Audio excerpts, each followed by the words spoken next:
Yes, Kenya. Tamu sana, yes, tamu sana. For the better part of today, there is a story that has been going viral online. This is a story about Davis Chirchir, William Ruto's chief of staff. And one of our fans here requested me to do an analysis on that story. And I felt it was worth analyzing and discussing because it raises, or rather unearths, some very interesting political developments. And likely the story has it that Davis Chirchir has been personally accessing IEBC backroom and servers as he prepares a parallel tally for William Ruto. That's the story. So let's have a look at the story, after which, as usual here, we are just going to dissect it, to analyze it, to see exactly the truth behind that story. You can see there that story. William Ruto's election fixer caught red-handed in IEBC backroom. And then from that story you can see, so advanced is the rigging plan that, according to credible sources, Chirchir has been personally accessing IEBC backroom servers as he prepares a parallel tallying center for Ruto. What is the truth behind this story? That's what I want us to find out in this video right now. Yes, that's the story. And we all know that in 2017, NASA coalition led by Raila Amolo Odinga accused Davis Chirchir that he was the one being used by Jubilee to actually manipulate election results in favor of Jubilee. And that's why largely in 2017, we were seeing a constant 54%. So in this video right now, I want us to answer only two questions. Is it possible this time around for Davis Chirchir to actually access IEBC servers without government's approval and knowledge? That's the first question I want us to answer here. And then the second question, can anybody, be it IEBC or any other person, can anybody successfully, this time around in 2022, successfully rig Raila Amolo Odinga out? Those are the two questions I want us to answer here. After answering them, we shall have just known the truth behind this story. Yes. In case you've bumped here for the very first time, kindly subscribe, give this video a like. Give it a like, please. Yes, let's answer the first question. I strongly believe, ladies and gentlemen, that even though IEBC is actually branding itself independent, electoral, whichever, it's just a government department. And nothing goes on within IEBC without the government's knowledge. So it's somehow impractical, or rather an impossibility, for Davis Chirchir to actually access IEBC servers without government's knowledge or approval. Because the mere fact that this thing is now in the public domain, I know government has intelligence. And I know they might have known even this before it actually reached us. So I strongly believe, ladies and gentlemen, that it won't be possible, even for IEBC itself, to actually rig this year's election in favor of anybody without government's knowledge. That is one thing I strongly believe in. So whether Davis Chirchir accesses IEBC backroom or the servers or whatever, it won't be possible for him to successfully even attempt to rig, or rather to interfere with those servers to rig this, or rather to manipulate this year's presidential election, simply because that's just a department of the national government. IEBC is just but a department of the national government. And the government controls everything that goes on there. So it's technically impossible for Davis Chirchir even to attempt to manipulate or to rig results for anybody.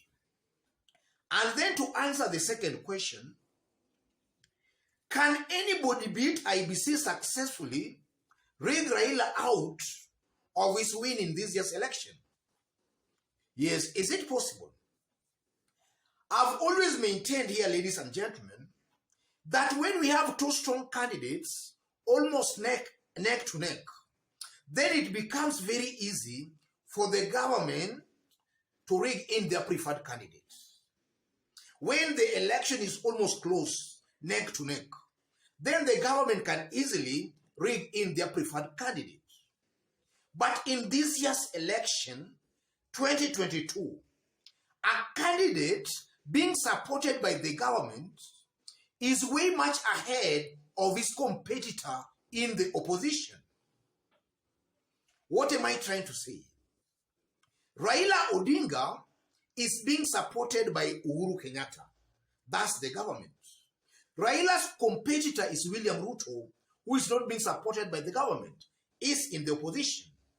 And even if we leave alone rigging, if we talk in terms of real support without rigging on the ground, as I talk right now, it's almost very clear and certain that if we go to the election today, Raila Odinga will easily beat William Ruto in all the 6 provinces out of 8.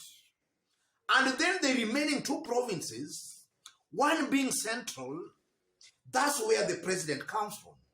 And I strongly believe that by August, the mountain central will most likely align themselves to the side of President Uhuru Muigai Kenyatta. And that's exactly because our politics is ethnic based. And you can even see some clear signals and early signs that by August, the mountain will be looking towards the direction of Uhuru Kenyatta.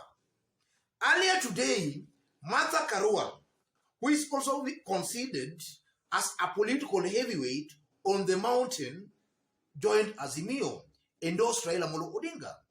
And in the recent days, there has been a wind blowing towards Azimio, towards Raila Amolo Odinga. Yesterday it was Mama Ngina Kenyatta. Today is Martha Karua. And by August, the mountain will all be panel beaten into supporting the direction of the president. So in terms of real votes, even without rigging, Raila is far much ahead of his competitor, William Ruto. And if you were to attempt to maybe rig Raila out in this year's election, then the 2007 scenario was just but a child's play. I'm seeing a Raila Odinga who is going to win with a very big margin in this year's election. So if you actually have to rig Raila out, then you must make sure you have so many millions of votes that actually you want to give his opponent and you want to deny Raila over about, let me not put figures here, but you must be ready to actually give the person you want to rig in so many millions of votes that that candidate might not be actually having. So technically it means that it won't be possible for any person, be it IEBC, to actually rig Raila out in this year's election. Raila starts, or rather Raila comes out as a clear favorite. In fact, Raila, and I'm saying this without taking sides, it's almost certain that Raila is going to win this year's election with a very big margin. So for you to rig him out, then you must actually think outside of the box for you actually to succeed.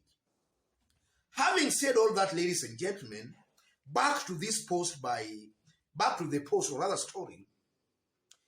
All this, in my considered opinion, whether it's true or not true, I consider this just as a propaganda. Something that is actually not all that possible.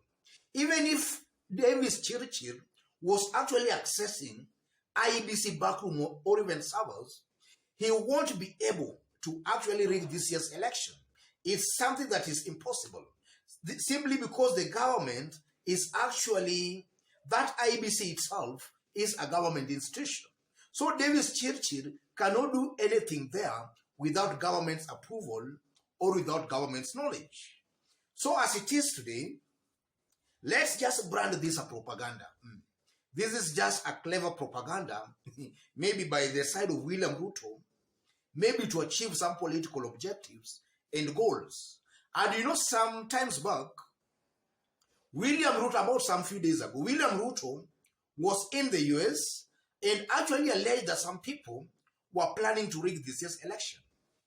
So maybe William Ruto wanted to take that advantage also, maybe to also attempt to find a loophole through which maybe he could also rig.